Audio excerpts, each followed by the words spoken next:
Hey everyone, thank you so much for coming to my channel, D versus Debt. This is D and it's Wednesday. So on Wednesdays, we don't really wear pink, but we do talk about my money moves. So today I'm going to be investing in 8 different companies. In fact, I'm buying a full share of one with my birthday money. We're going to talk about how much I put extra towards my mortgage in terms of the principal, about my Roth IRA and how much I was able to put towards that. I'm going to make a contribution to my Prime sinking fund. We're going to talk about a book that I'm hoping to read for the Finance Book Club. And we're going to talk about Happy Mail. So let's go ahead and start it off with that. Here is a Happy Mail that was sitting in my P.O. box waiting for me, and it totally turned my frown upside down. This is a very challenging week because it's the week that I'm working on that giant group project that's worth 28% of my grade. So suffice to say, I've been very grumpy and very stressed, and I will be until Sunday when that dang thing is over. And then I have to be grumpy about all new assignments and projects and all that. So this was there, and it just put a giant smile on my face because this is from Gina Renee RN Budgets. It's a belated birthday card, and so she wrote about that in there, but she's like, I saw this card, I couldn't resist. And it's just the sweetest thing ever because if you've been following my channel, you know I have a Corgi, and this looks just like her. And Gina even wrote Peaches, my dog's name, on the little party hat, which is just so sweet. And then inside, she included D bucks. So how sweet is she? So there's the D right there on them. And 5 D bucks. Girl, you made me D rich.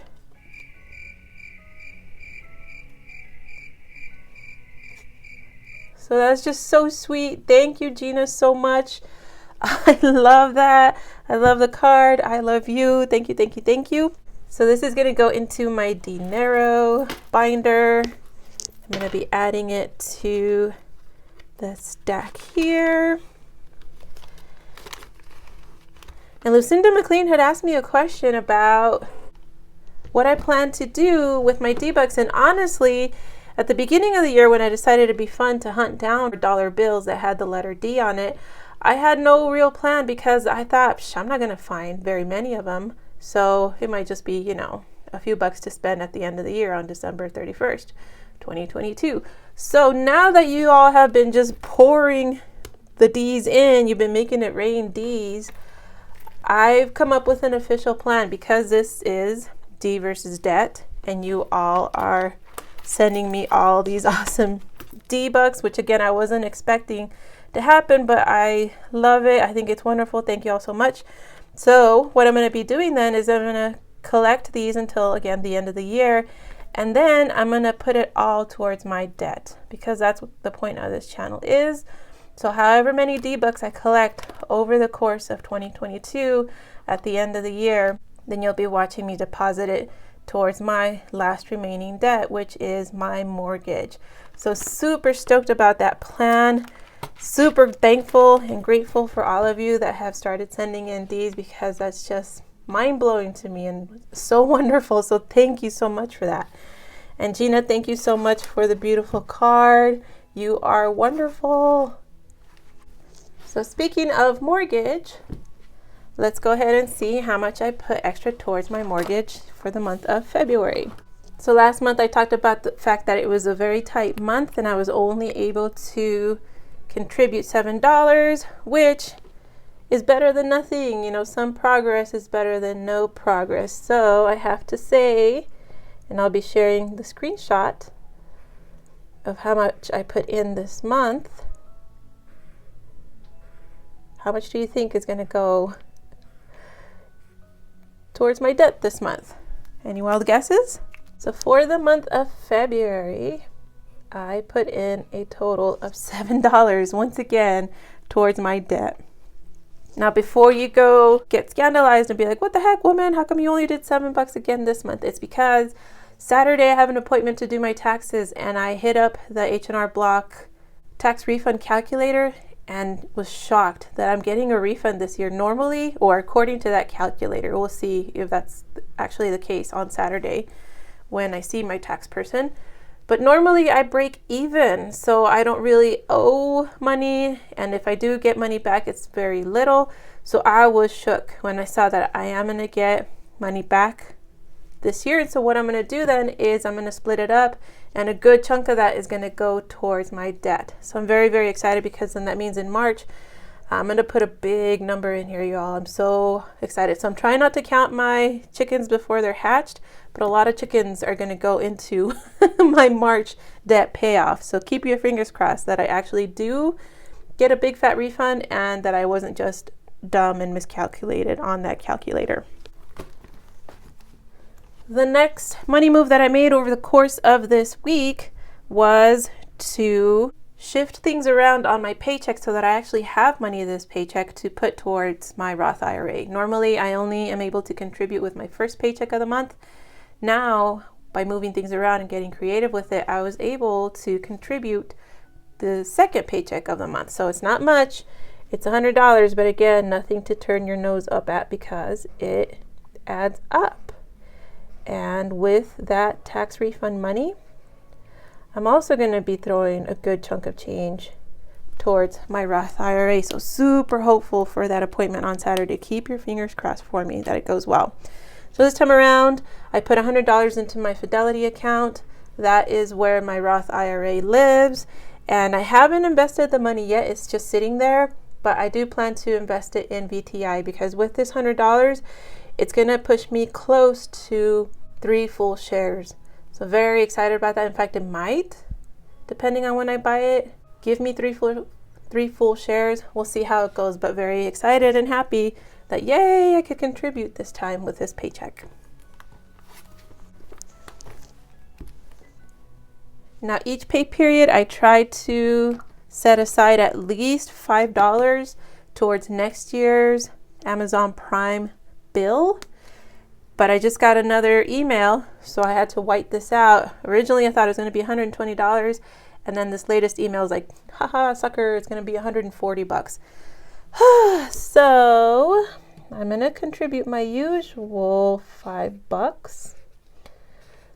But when it gets close to being due, in January 2023 is when the bill is due, then I'll probably have to scramble at the end and throw a few extra bucks at it. But for now, I'm just going to stay consistent and put in $5 per paycheck, because that's working out nicely. It's not too little, not too much. It's a good amount. So in my Prime envelope, I'm going to go ahead and contribute my $5.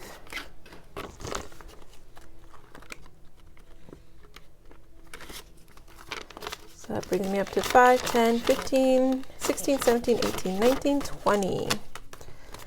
So $20 out of 140.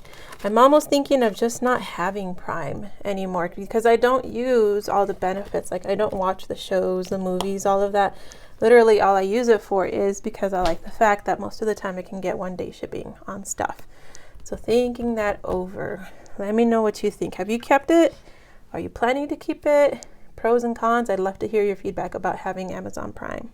All right, so for this Sunday, Brittany from Plan Your One Life is going to be talking about the second part of the book, the 4-hour work week. I may or may not be there, depending on how it goes with my project. It's due Sunday night, and so I might be busy having a nervous breakdown on Sunday. We'll see. I've been listening to it on the audiobook that I found on YouTube, and I prefer, I don't know if it's just that particular audiobook, but I really do prefer reading it, like holding it in my hand, smelling the paper. I'm a weirdo like that. It's just my personal preference. But the library came through where I volunteer at, and I put in a request to have this book sent to me. Sure enough, library in the county, the next town over, had it.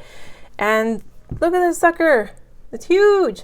So when she handed the book over to me, the other volunteer, I was like, holy moly, that's giant. And so I don't know if I can read like half of it, right now with all these projects and assignments that are due, because we're getting halfway through the semester. And so she was so funny, because she's like, you're going to read this? It's like, how should I take that? She like, look, it's a big book with no pictures. or because of the fact that it's about finance. So she was just like floored. And so I thought that was hilarious, her reaction to that. But yeah, big beefy book. I don't know. Right now I'm super crunched for time, so I don't know. Look at all those words. And the pictures aren't even fun. So we'll see how it goes with this one. Wish me luck. Okay, now before I open up my Cash App screen so that you can watch me invest in the companies that I made purchases at over the course of these last 7 days, and to invest in this, let's go ahead and color in what this week's investing challenge is going to be. So remember, this is actually Allison's savings challenge for 2022. I just happen to be using it to help me decide how much I'm investing. So instead of saving up $2,022 in 2022, I'm using it to help me track as I invest $2,022 in 2022. So for these $90, I'm going to go ahead and put it into Apple because I'm trying to build up to a full share of Apple. I have an iPhone. I have a super old iMac that is basically like a Franken computer that my brother helped put together and bring back to life. But it's so old and outdated that it won't update. It's way, way, way old. And I have an old iPad. So I figure I have Apple products all over the place. I should have a full share of Apple. So this will bring me closer to it with what I already have invested in Apple plus this. I'm going to get super close. So excited about that. I'm also going to use my birthday money to buy a full share of Ally. So even though it's not me being vengeful the way I was with Bank of America, I'm going to invest in Ally because that's who I used to have my car loan through. I don't have beef with Ally though. They were actually very nice and I had a super low interest rate. It was 0.99%. Didn't get hit with a bunch of fees the way I did with my mortgage when I had it through Bank of America. So this one is a happy investment, not me being vengeful. But I still want to make money off of Ally because they did make money off of me. So let's go ahead and open up Cash App and get into my investing. All right, I am in Cash App and ready to invest. So the first company that I'll be investing in this week is Amazon. I went bananas and made a total of 5 purchases over the last 7 days from Amazon. So I have been just getting a bit spendy and getting very nervous about how much I'm going to owe on my next paycheck to Amazon. The next place that I went shopping at was Walmart. So I went there once this last week, which means I only invest $1 in them. Now the next place though that I'm going to be investing in is very exciting for me because it is the company that owns Safeway, the one grocery store in my tiny town.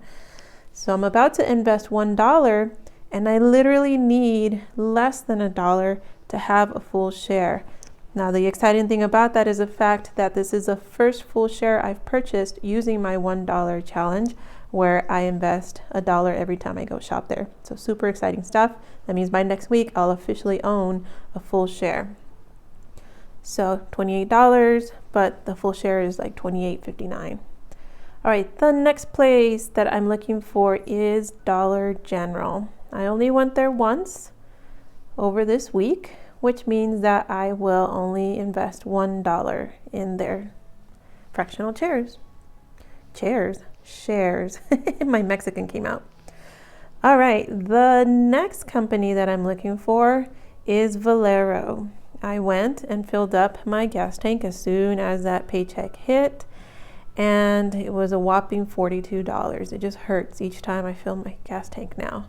So $1 goes there because I went there once over the course of the week. The next place is my beloved Burger King. So I ate there just once, trying to show restraint over the course of the week. I didn't pay with my own money. That was made with a gift card purchase, but I'm still going to invest $1 there because I went there over the week. So sticking to my rules. And the next one now is Apple. So I'm ready to invest the $90 in that investing challenge that I'm doing for 2022 and 2022.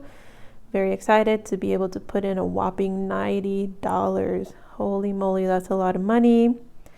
So that's going to push up my holdings, which means I get more back when it comes to their dividends. So I now owe $122 of Apple. and getting close. I have 3/4 of a share, so I'm getting close to a full share. And the last one is Ally. So I'm scrolling around trying to find it on my watch list of companies that I'm interested in but haven't purchased yet. So this is going to be using birthday money from my brother and from my niece. So I combined that money together because that's enough to buy me a full share of Ally. So I'm very excited about this. Even though my car has been paid off now for several years, I'm excited to own a share in them in order to make money back from them. So I like the fact that it's a pretty good dividend size in terms of the percent that they pay in dividends. And it says, according to these analysts, that, right now is a good time to purchase from them. So I'm officially a full share owner of Ally Financial. Next company that I'm going to go after is Chase. I'd like to hold a full share of them. So that is it for my investing this week. Thank you so much for watching. I hope you have a wonderful day, and I will see you on Freebie Friday.